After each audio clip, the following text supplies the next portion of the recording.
Michel Garnier, bonsoir. Vous êtes secrétaire départemental adjoint de la CFTC, Poste Télécommunications dans le Bas-Rhin. Alors la CFTC est un des 4 syndicats à avoir appelé une grève, une opération lettre morte aujourd'hui. Est-ce qu'on peut se satisfaire de la mobilisation ?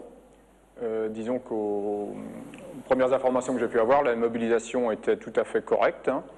On aurait pu espérer mieux, bien sûr, mais globalement, nous sommes satisfaits de cette mobilisation. La manifestation a regroupé apparemment 400 personnes au niveau de la gare. Ça paraît peu. Ça aurait pu être plus intéressant et au niveau de cette mobilisation, bien sûr, mais il ne faut pas oublier non plus qu'il y a beaucoup d'actualités actuellement qui font qu'il y a une certaine désaffection peut-être pour ce genre de mouvement. Et aussi, on a eu écho de pas mal de pression dans certains endroits pour que les gens ne fassent pas grève, notamment au niveau des agents contractuels. Est-ce que vous ne pensez pas non plus qu'aujourd'hui les difficultés sont partout, y compris dans le privé? Est-ce que le message du service public passe encore auprès de la population ou est-ce que les gens ont tellement de problèmes déjà personnellement qu'ils adhèrent peut-être moins?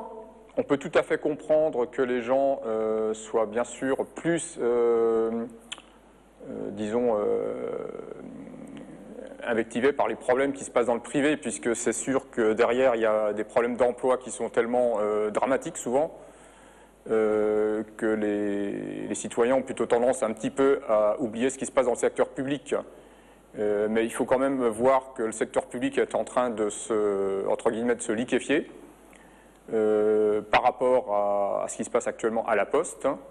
Donc le projet qui nous est proposé actuellement par le gouvernement, c'est-à-dire le changement de statut, va amener bien sûr une casse sociale au niveau de l'entreprise.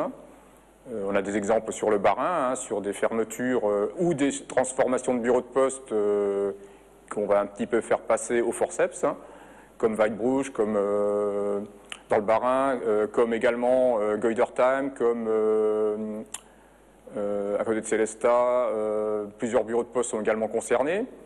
Donc voilà, tous ces problèmes, je pense que les gens doivent absolument être solidaires de cette démarche, de notre démarche au niveau syndical, et se joindre à nous pour défendre l'intérêt du service public. Sinon, bien sûr, le projet passera. Changer le statut de la Poste en société anonyme à capitaux publics, pourquoi vous y voyez forcément une privatisation cachée? Et puis surtout, que répondre aux gens qui finalement on pourrait se dire privatiser la Poste, c'est peut-être un gage pour que ça fonctionne mieux? Donc déjà, il y a l'histoire qui parle, l'histoire des services publics, des entreprises publiques qui ont été privatisées. Entre guillemets, le France Télécom, c'est la plus récente. Bien sûr, au départ, à France Télécom, on parlait de changement de statut. Donc on s'est aperçu que quelques années plus tard, l'État ne possède plus que 26% des parts d'action.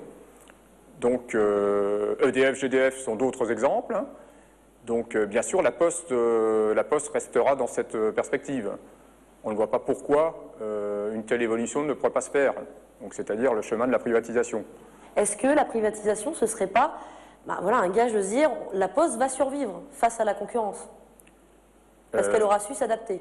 Oui, le problème, c'est le suivant, c'est qu'actuellement, il y a des entreprises qui s'installent sur le marché déjà, avant 2011, donc il y a notamment une entreprise Alternative Post qui est sur le courrier non adressé, donc sur les zones urbaines, et qui se développe relativement rapidement. Ici en Alsace? En Alsace, tout à fait, sur les zones urbaines. Donc notamment à Strasbourg, je crois aussi à Colmar, et dans d'autres, je pense à Célestat également pour l'instant. Donc voilà, c'est un début le problème, c'est que cette marche en avant de la concurrence privée ne fera que s'accentuer sur les zones urbaines, où il y a une part de marché importante, et bien sûr, les zones rurales resteront la propriété en fait de la Poste service public en tant que tel. Donc ce sera les bénéfices pour les concurrents, et la gestion du service public pur et dur pour la Poste maison mère. Pour ce qu'il en restera, tout du moins. Merci, Michel Garnier. Merci.